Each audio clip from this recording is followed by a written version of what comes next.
میں حضور کے شہر کی بلی جان کے نا خود کھانا بعد میں کھاتا، اسے پہلے کھلاتا. تو وہ کہتے ہیں کہ جس وقت میں کھانا کھانے لگتا بلی آ کے پاس بیٹھ جاتی تھی. تو مدینہ پاک میں میرے 3 دن رہ گئے تھے اور تیسرے دن میں نے واپس وطن آنا تھا انڈیا، امرتسر میں. میں نے جب کھانا شروع کیا نا، کھانا کھولا، دسترخوان لگا، بلی آ کے بیٹھ گئی جیسے پہلے بیٹھتی تھی. میں نے نا روٹی کے ٹکڑے بنانے شروع کیے اور میں دل میں سوچنے لگا، دل میں، کہ یہ بلی میرے ساتھ مانوس ہو گئی ہے، گل مل گئی میرے ساتھ، آ کے پاس بیٹھی رہتی ہے. تو لوگ مدینہ پاک سے نا تسبیح لے جاتے ہیں، عطر لے جاتے ہیں. تو میں حضور کے شہر کی نشانی بنا کے اس بلی کو ساتھ لے جاؤں گا، ہندوستان ساتھ لے جاؤں گا. کہتے ہیں میں نے دل میں یہ بات سوچی، اللہ کی عزت کی قسم بلی کھانا چھوڑ کے چلی گئی. وہ کتنے احمق ہیں جو کہتے ہیں نبی کو دیوار کے پیچھے کی خبر نہیں. اور مدینے کی بلیاں جانتی ہیں کسی کے دل میں کیا ہے.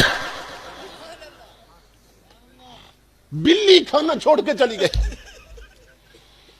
کہتے ہیں مجھے نہیں سمجھ آئی بلی کیوں چلی گئی. خیر مسجد میں اذان ہوئی، میں نماز پڑھنے گیا تو میرا معمول تھا کہ جب نماز پڑھتا نا مسجد نبوی میں تو حضور کی جالیوں پہ سلام پیش کر کے پھر ہوٹل پہ آتا تھا. تو کہتے ہیں جب میں نماز پڑھ کے جالیوں پہ سلام پڑھنے گیا تو بلی جالیوں کے پاس بیٹھی تھی. مجھے پھر بھی خیال نہیں آیا کہ یہ راز کیا ہے. کہتے ہیں ہوٹل پہ گیا، اگلی اذان ہوئی، پھر نماز پڑھنے گیا، عشاء کے وقت دیکھا تو بلی وہیں بیٹھی تھی. میرے دل میں یہ بات آئی کہ اس کا مطلب یہ ہے کہ یہ جو جالیاں ہیں نا بلی کا ٹھکانہ ہے، پکا ٹھکانہ یہ ہے. اور بھوک لگتی ہے تو پھر ہوٹلوں پہ چلی جاتی. تو چلو آخری سلام پیش کرنے آنا تو ہے حضور کی بارگاہ میں، تو میں حضور کے شہر کی بلی یہیں سے پکڑ کے نہ ساتھ لے جاؤں گا.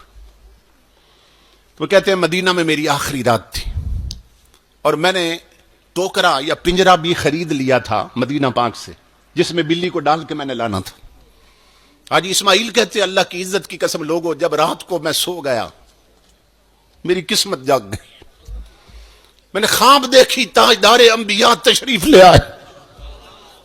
امام الانبیاء نے مجھے آ کر فرمایا، میں قدموں پہ گرا. میں نے عرض کی اللہ کے حبیب بڑا کرم کر دیا، مجھے اپنا دیدار عطا کر دیا. امام الانبیاء نے فرمایا حاجی اسماعیل تو اس قابل نہیں تھا تجھے دیدار کرایا جاتا مگر مجھے آنا پڑا. میں نے عرض کی آقا کیسے تشریف لائے؟ امام الانبیاء نے فرمایا حاجی اسماعیل خود جا سکتے ہو، میرے مدینے کی بلی نہیں لے جا سکتے ہو.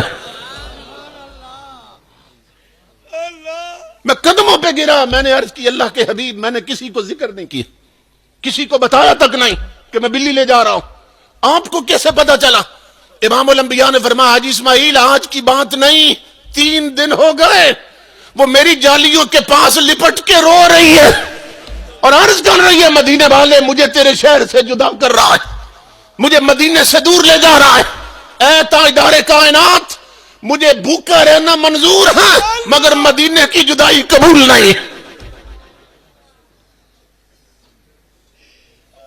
اور جس نبی سے بلیاں محبت کریں، ہرنیاں محبت کریں، بکریاں محبت کریں، انسان مدینے کی جدائی میں نہ تڑپے، اس کی آنکھوں کے پیمانے نہ چھلکیں تو وہ جانوروں سے بھی بدتر ہے. امام الانبیاء کے غلاموں وہ بلی گویا کہہ رہی تھی یہاں ذکر صلی اللہ میں تے بہویں، یہاں ذکر صلی اللہ میں تے بہویں، میں بیمار ہاں اے دبا میں تے بہویں، اے نعمت دی میں کو ضرورت نہیں کہیں، مدینے دی مٹھڑی ہوا میں تے بہویں.